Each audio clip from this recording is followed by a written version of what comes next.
Halo adik-adik, salam jumpa kembali bersama saya Ibu Imel. Di video kali ini saya akan membahas mengenai menghitung determinan dengan reduksi baris pada mata kuliah aljabar linear. Disimak baik-baik ya adik-adik. Nah, ini jika ada matriks A, matriks kuadrat berukuran N kali N. Nah, jika kita membawa matriks ini, jadi ini cara untuk menghitung determinan menggunakan reduksi baris. Jadi kita dari matriks AN kali N itu kita bawa ke matriks segitiga, baik itu segitiga bawah maupun segitiga atas.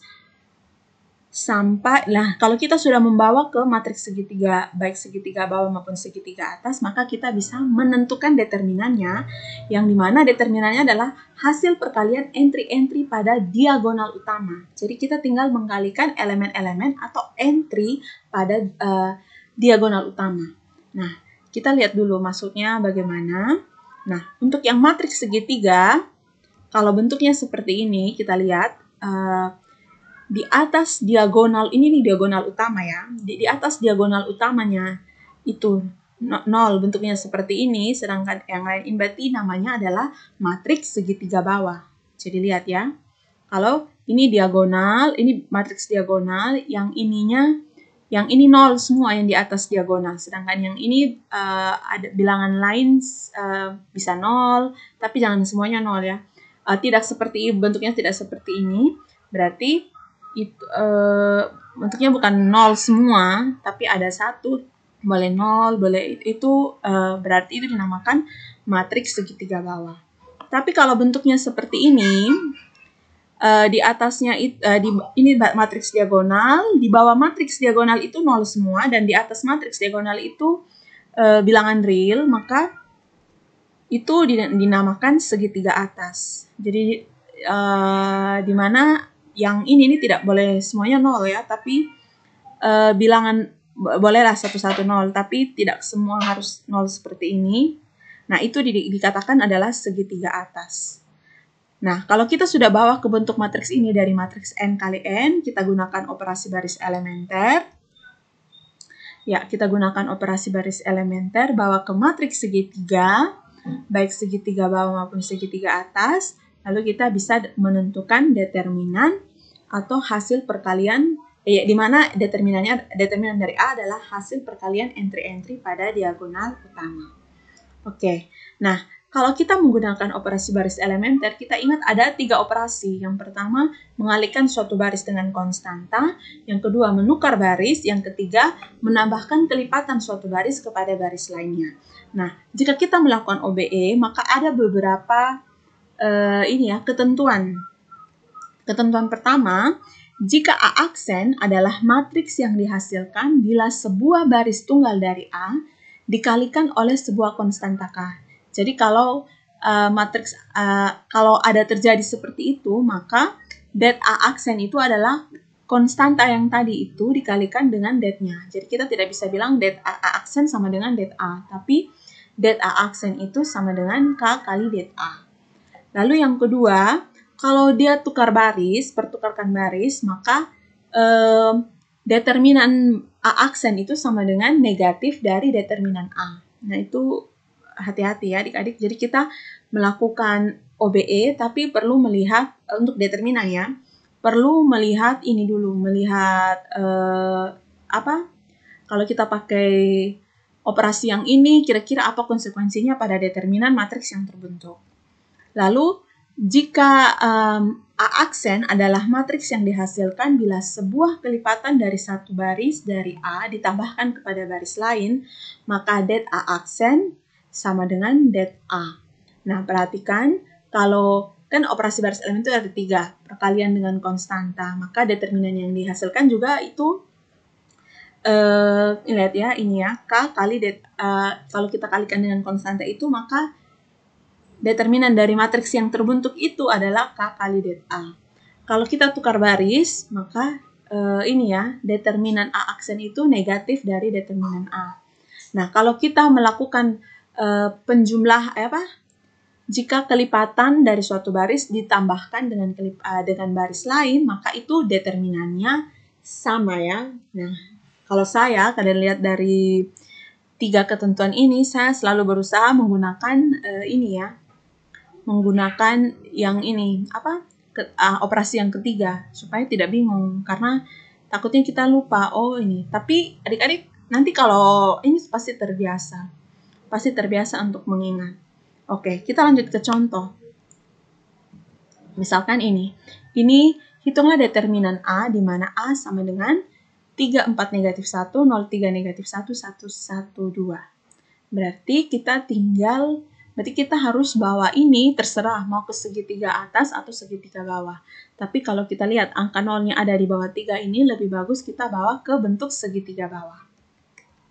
Nah, berarti ini det A ini sama dengan, ya tandanya seperti ini. Nah, berarti kita ingat OBE itu supaya di sini 0, ya kalau OBE yang waktu di Gauss itu kan ada satu utama. Tapi kalau yang ini kan dia tidak, OBE-nya yang penting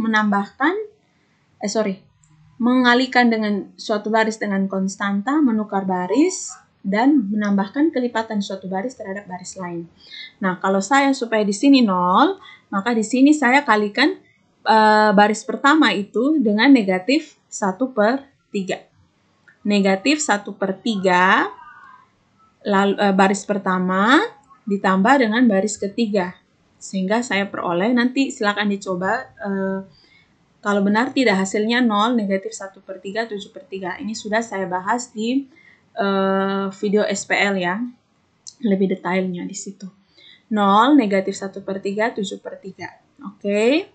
Lalu berikutnya ini sudah 0, berarti saya tinggal membuat ini yang 0.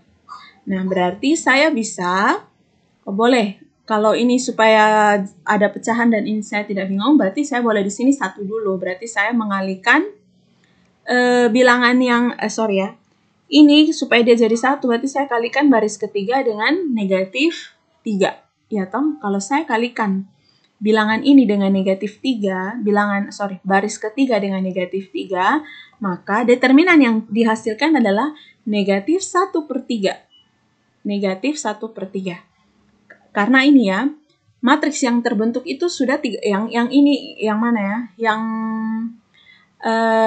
kalau saya buat, maksudnya begini, kalau saya kali 3 baris ini, itu kan matriks yang terbentuk kan sudah 3 kali dari determinan ini kan. Supaya nilainya tetap sama dengan determinan ini, berarti kan saya harus kali dengan negatif 1/3. Karena matriks yang sudah terbentuk di sini, yang ini, itu kan negatif 3 kali. Berarti kan bisa paham kan? Jadi begini ya, saya ulang ya, saya kalikan baris ketiga dengan negatif 3. Terbentuk hasilnya adalah ini. Nah, kalau kita lihat tadi, kalau perkalian dengan konstanta itu menghasilkan konstanta dikali dengan determinan yang terbentuk. Berarti yang ini, matriks yang sudah terjadi ini adalah negatif 3 dikali dengan determinan A. Iya toh? Supaya dia tetap determinan A, berarti saya harus kalikan dengan negatif 1/3 supaya tidak mengubah nilai dari determinan A. Bagaimana adik-adik bisa paham ya? Ya, oke, kita lanjut lagi. Nah, berarti di sini harus 0. Kalau di sini harus 0, berarti terserah mau pakai baris kedua atau baris pertama. Baris kedua juga boleh. Ini berarti negatif 1/3 baris kedua ditambahkan dengan baris ketiga. Supaya kita lihat di sini jadinya adalah 0. Jadi ingat ya, yang kelipatannya ditambahkan. Bukan B2-nya yang jadi ini ya, tapi ini baris ketiga ya. Baris ketiganya yang 0. Oke. Nah, ini sudah terbentuk seperti ini. Ini sudah bentuk matriks segitiga atas. Berarti saya bisa katakan bahwa determinan A itu adalah negatif 1/3 yang ini dikalikan dengan 3, dikalikan dengan 3. Ini kan kalau sudah bentuk segitiga bawah atau segitiga atas, kita langsung determinannya adalah hasil kali entry-entry pada diagonal utama. Dikalikan dengan negatif 20/3. Itu sama dengan 20. Bagaimana adik-adik bisa paham? Bisa paham penjelasan saya? Oke, semoga bisa paham. Kita lanjut lagi ke contoh yang kedua supaya lebih paham lagi. Hitunglah det M, di mana M adalah seperti yang tertera pada layar. Oke, kalau kita lihat seperti ini, Nah, diagonal utamanya itu ada 0. Berarti kita tukar baris dulu. Det M itu seperti ini, berarti kita tukar baris. Berarti ingat, harus ada det sebelumnya itu negatif dari det sebelumnya. Ya, jadi ingat ya, ini matriks yang ini itu negatif dari matriks yang ini. Supaya tetap nilainya sama, berarti kita harus tambah negatif di sini. Ini kita B2 tukar dengan B1. Bisa paham ya? Oke, kita lanjutkan. Nah, berarti kalau saya buat di sini jadi 0, di sini 0, berarti ini baris pertama ini kita kalikan dengan berapa? Negatif 2/3. Negatif 2/3 baris pertama ditambah dengan baris ketiga. Itu kita peroleh seperti ini. 0, 10, negatif 5. Nah, sekarang kita buat ini lagi yang 0. Ini kita, karena ada 1 di sini, mending kita pakai ini ya. Jadi kita bisa buat jadi negatif 10 B2 tambah B3. Oke, dapatnya seperti ini. Ini sudah bentuk matriks segitiga bawah. Jadi, lalu berarti kita bisa kesimpulkan bahwa det M itu sama dengan min kali 3 kali 1 kali negatif 55. Hasilnya adalah 165. Ingat ya, min yang ini, min 1 dikali 3, dikali 1 dikali negatif 55, hasilnya adalah 165. Bagaimana adik-adik bisa paham bagaimana cara menghitung determinan menggunakan reduksi baris? Kita lanjut lagi. Ada sebuah teorema, jika A adalah sembarang matriks kuadrat yang mengandung sebarisan bilangan 0, maka det A sama dengan 0. Jadi jika satu baris itu mengandung 0 seluruhnya, maka kita langsung tahu bahwa det A itu sama dengan 0. Oke, contoh, hitunglah det X, di mana X itu seperti ini. Kita lihat di layar seperti ini. Oke, berarti ini terserah mau bawa ke segitiga atas atau segitiga bawah. Nah, kalau kita bawa ke segitiga bawah, berarti kita buat yang 2 ini jadi 0. Baris kedua ini jadi 0. Berarti negatif 2B1 ditambah dengan B2. Ternyata seluruh barisnya adalah 0. Seluruh baris kedua itu isinya 0. Berarti kita langsung tahu determinannya adalah 0. Bisa ya, berdasarkan teorema itu. Nah, hasil ini pula ini kita lihat ya. Jika sebuah matriks kuadrat mempunyai 2 baris yang sebanding, maka determinannya sama dengan 0. Kita lihat. 1, 3, min 2, 4. Kalau kita kalikan dengan 2, ini berarti kan 2, 6, min 4, 8. Jadi baris kedua itu adalah 2 kali dari baris pertama. Nah, berarti, atau baris, ya, jika sebuah matriks kuadrat mempunyai 2 baris yang sebanding, itu kita langsung tahu bahwa determinan dari matriks itu adalah 0. Oke. Demikian penjelasan saya mengenai bagaimana menghitung determinan menggunakan reduksi baris. Semoga apa yang saya sampaikan bermanfaat. Sampai jumpa. Terima kasih.